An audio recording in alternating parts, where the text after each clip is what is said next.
Mais tout d'abord, ils sont désormais trois influenceurs algériens, ou plutôt trois délinquants qui agissent sur les réseaux sociaux, mais dont les propos ne sont pas du tout virtuels et qui appellent, vous les avez vus, à des attentats ou à des viols en masse en France. Alors deux d'entre eux sont sous OQTF. Le premier va être jugé en février, le second va comparaître aujourd'hui.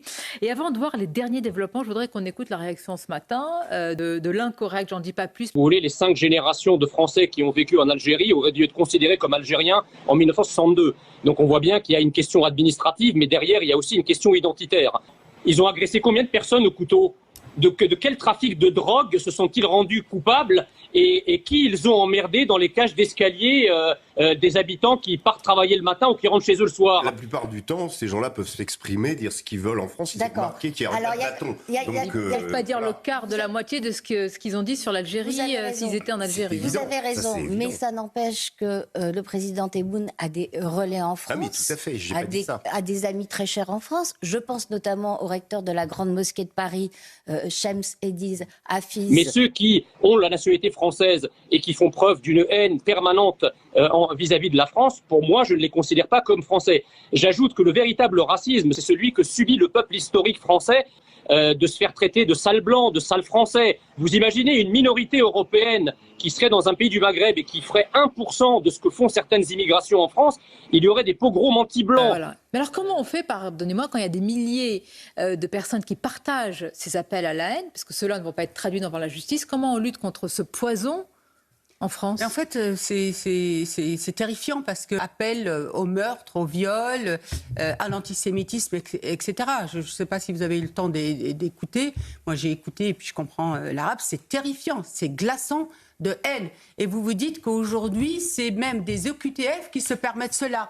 Et moi, je voudrais juste rappeler que ces OQTF, aujourd'hui, sont entretenus par la France, par nos deniers. C'est-à-dire qu'ils bénéficient du logement, qu'ils bénéficient des différentes prestations sociales. Comment on casse aujourd'hui ce plafond de verre, cette chape de plomb? Comment on fait? Il faut peut-être revenir au départ. J'ai beaucoup aimé la métaphore que Sarah Knafo avait utilisée pour expliquer le problème algérien en France. L'Algérie a divorcé avec la France, on a récupéré la garde des enfants et on paye la pension. Oh les bâtards. Joker fort, je me casse. Joker. Et quand j'entends dire que, par exemple, pour celui qui a lancé cette fatwa contre notre pays et contre les Français, Zazou Youssef, il faut rappeler que certains disent qu'il ne peut pas être expulsé parce qu'il a un enfant français. À un moment, il faut arrêter. Expulsion immédiate. Mais vous avez tout dit. Mais oui, si on n'a pas la réponse adéquate et si on a des freins, que ce soit au niveau européen, que ce soit au niveau français, des freins administratifs, on fait en sorte de voter même des lois. Chers amis, il n'y a pas d'interdiction absolue. Il n'y a pas de protection. Vous l'avez dit, Judith, rappelons-le. Je suis d'accord, mais pardonnez-moi, derrière l'arbre. L'imam qui a été expulsé. Oui. Qui a été expulsé justement pour apologie aussi du terrorisme, parce qu'il a insulté le drapeau, il a insulté la France, etc.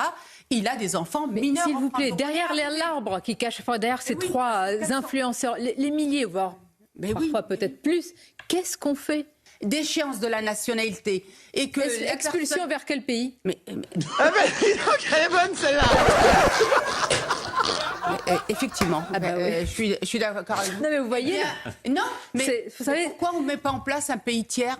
Pourquoi parce que par rapport à Johan et Régis. Pardon. On arrête d'en faire venir, puisque dans la mesure où on sait que s'ils viennent, ils ne pourront pas repartir, il y a un moment, il faut couper les vannes. On verse chaque année quand même 130 millions d'euros à l'Algérie dans le cadre de l'aide au développement. Oh les bâtards.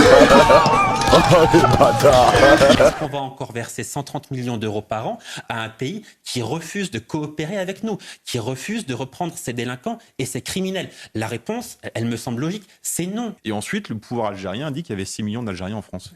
Voilà. Et alors peut-être qu'une partie de la classe politique a des pratiques, des fantasmes un peu cachés, aime l'humiliation. Algérien, pardon, c'est une soumission. Vas-y, mets-la-moi, vas-y. Tu veux pas un bisou? Vas-y, mets-la-moi, vite. Je crois qu'il est temps pour la France d'arrêter la diplomatie avec l'Algérie maintenant. Vous savez, vis-à-vis de l'Algérie, on n'a rien fait depuis effectivement les accords de 68. Maintenant, l'Algérie, c'est un paillasson. Et ce sentiment-là, il est tout à fait entretenu par le pouvoir algérien qui se défausse en permanence sur la France pour justifier ses propres échecs. Il y en a une partie qui exprime à chaque manifestation, que ce soit sportive, culturelle ou nationale, une haine de la France, une préférence pour l'Algérie. Moi, j'ajouterais à ça aussi l'instrumentalisation par ces individus de la guerre d'Algérie en elle-même. Et quelque part, on leur donne aussi du carburant pour jouer justement cette victimisation. Je me demande ce qu'ils connaissent de cette histoire-là.